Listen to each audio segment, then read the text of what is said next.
Olá! Mais uma aula de inglês hoje. Bom, com a temática tentative case ou possessive case, ou caso genitivo ou caso possessivo, certo? Esse assunto em inglês, ele é bem interessante porque ele exige que eu e você, ao escrever ou ao falar, coloque-se um apóstrofo e um S no possuidor, certo? Quando eu falo do possuidor, eu estou falando da pessoa, certo? A pessoa principal que é o dono ou que é o possuidor do que eu quero falar, tá certo? Então, todas as vezes que eu quero relatar sobre algo que pertence a alguém, eu uso o apóstrofo e o S, no caso, o genitive case, que é o nome do nosso assunto, tá certo? Bom, o genitive case, existe duas regras, certo? A regra, que eu vou colocar somente o apóstrofo, e isso eu vou explicar daqui a pouquinho, e tem a regra que eu vou colocar só o apóstrofo com o S, beleza? Veja só esse primeiro exemplo. Eu vou colocar aqui, né, o nome Carol e house. Faz algum sentido para você? Casa, house e Carol. Casa, Carol, Carol, casa. Não faz sentido. Só que agora eu vou colocar nessa próxima frase o apóstrofo e o S em Carol. Agora ficou Carol's house. Vai fazer sentido agora, sabe por quê? Vai ficar a casa de Carol. Então, esse apóstrofo e o S, ele vem com uma função do nosso português, ser o de, o da, o do. Só que aí você vai dizer, professor, mas eu conheço o do, por exemplo, como off, ou o de como off. Nesse caso, é exatamente a substituição. Nesse caso, não se usa o off. Se usa o apóstrofo e o S. Tá certo? Preste atenção, tenha cuidado para depois você não botar Carol of house, casa de Carol. Não dá certo, certo? Ou seja, está errado. Então é Carol's house, a casa de Carol. Essa é a regra, a primeira regra, né? Que é quando você usa o apóstrofo e o S. Tá certo? Então, a primeira regra é bem simples, bem fácil de ser compreendida, tá bom? Então, você sempre vai colocar no possuidor, que nesse caso é a Carol, o apóstrofo e o S.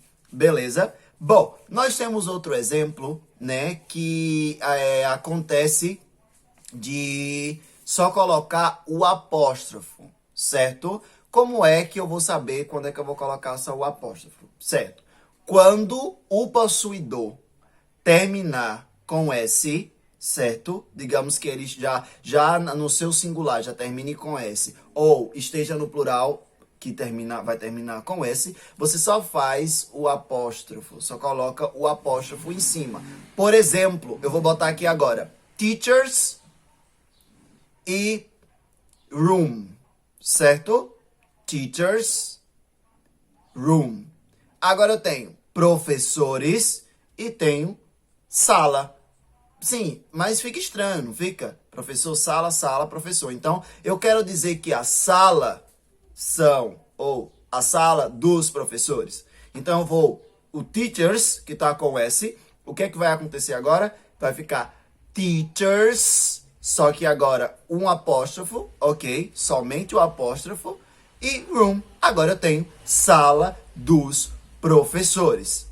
Teachers, com teachers e o apóstrofo, e room, sala dos professores, certo?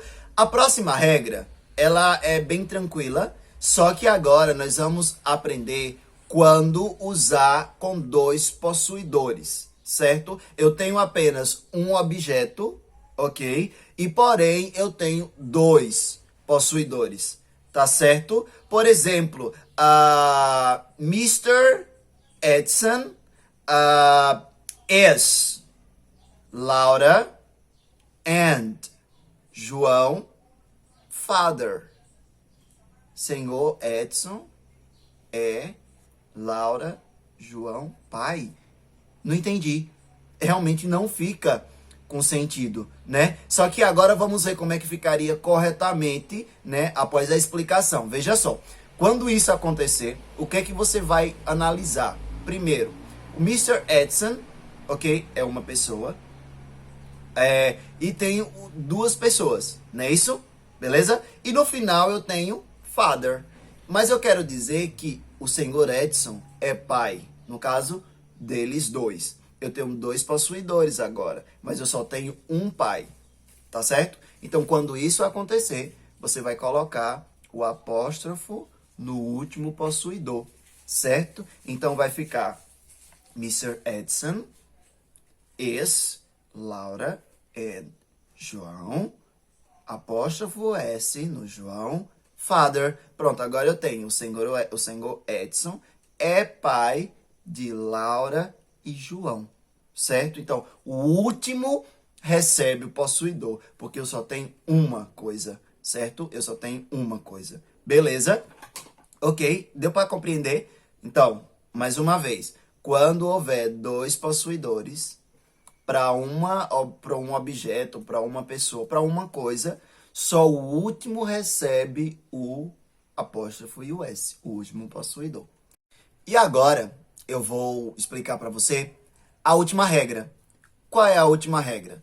A última regra, ela relata do seguinte: quando houver dois possuidores e também houverem, né, dois objetos, ou duas pessoas, ou duas coisas, certo? Quando isso acontecer, né, os dois possuidores recebem apóstrofo e S. Como assim, professor? Me explique. Certo. Por exemplo, eu vou dizer aqui, ó, Cláudia and Bruna husbands are soccer fans. Ok? Então, Cláudia, Bruna. Maridos, certo? Maridos são fãs de futebol, tá certo? Então, o que vai acontecer aqui agora? A frase vai ficar com apóstrofo e S nos dois possuidores, no caso, nelas duas, Cláudia e Bruna. Então, vai ficar Cláudias, ok? And Bruna's husband are soccer fan, ok? Então, vai ficar dessa forma corretamente. Eu tenho maridos, husbands, plural, né? Maridos, então eu tenho um plural, então são mais de um. Então, nesse caso, os dois possuidores recebem apóstrofo e o S, tá certo? Bom, já que também eu estou falando, né, sobre o possessive case, existe uma palavra que eu posso usá-la para perguntar, que é whose.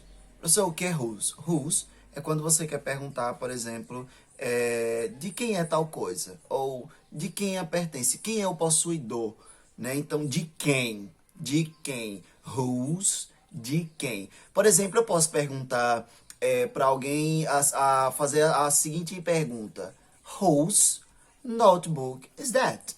Whose notebook is that? De quem é esse caderno, né? De quem é esse caderno? E aí você pode me responder: it is Carlos, usando o apóstrofo e o S. Ele é do Carlos, certo? Isso é só uma maneira, né, um complemento para o vídeo, para que você consiga entender também que existe a pergunta de quem. De quem, então, whose. E caso haja alguma dúvida, ok? Eu vou colocar na descrição aqui embaixo as regras escritas e alguns exemplos, tá certo? Para que você consiga compreender caso haja alguma dúvida. Beleza? Então, até a próxima. Obrigado e bye.